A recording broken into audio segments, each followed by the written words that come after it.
ओम क्लीम कृष्णाय नमः। भगवान श्री कृष्ण आप पर और आपके परिवारजनों पर सदा अपनी कृपा बनाए रखें।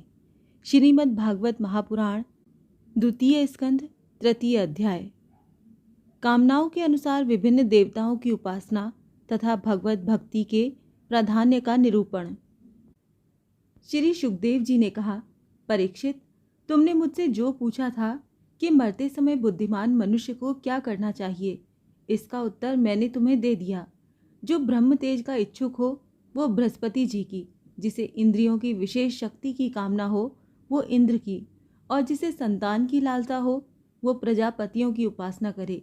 जिसे लक्ष्मी चाहिए वो माया देवी की, जिसे तेज चाहिए वो अग्नि की, जिसे धन चाहिए वो वसुओं की, और जिस प्रभावशाली पुरुष को वीरता की चाह हो उसे रुद्रों की उपासना करनी चाहिए।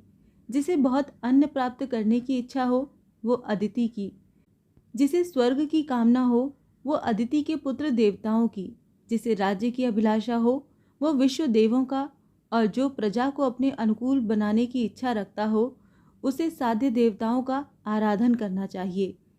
आयु की इच्छा से अश्विनी कुमारों का, पुष्टि की इच्छा से पृथ्वी का, और प्रतिष्ठा की चाह हो तो लोक माता पृथ्वी और आकाश का सेवन करना चाहिए। सौंदर्य की चाह से गंधर्वों की, पत्नी की प्राप्ति के लिए उर्वशी अप्सरा की, और सबका स्वामी बनने के लिए ब्रह्मा की आराधना करनी चाहिए।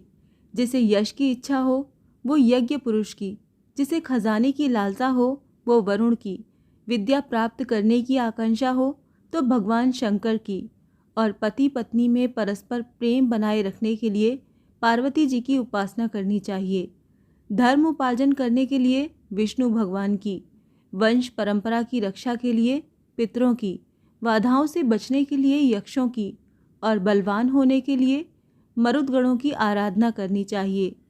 राज्य के लिए मनवंतरों के अधिपति देवों को, अविचार के लिए निऋत को, भोगों के लिए चंद्रमा को, और निष्कामता प्राप्त करने के लिए परम पुरुष नारायण को भजना चाहिए।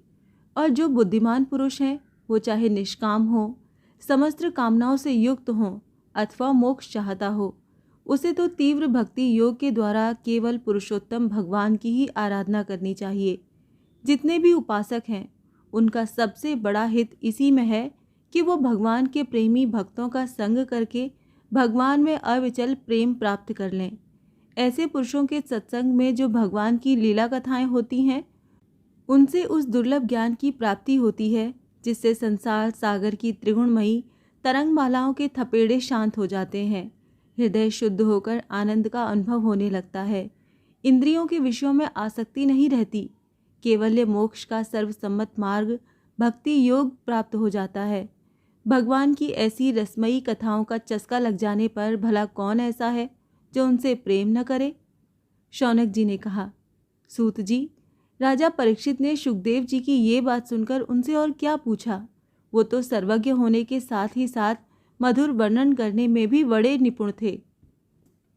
सूत जी, आप तो सब कुछ जानते हैं। हम लोग उनकी वो बातचीत बड़े प्रेम से सुनना चाहते हैं।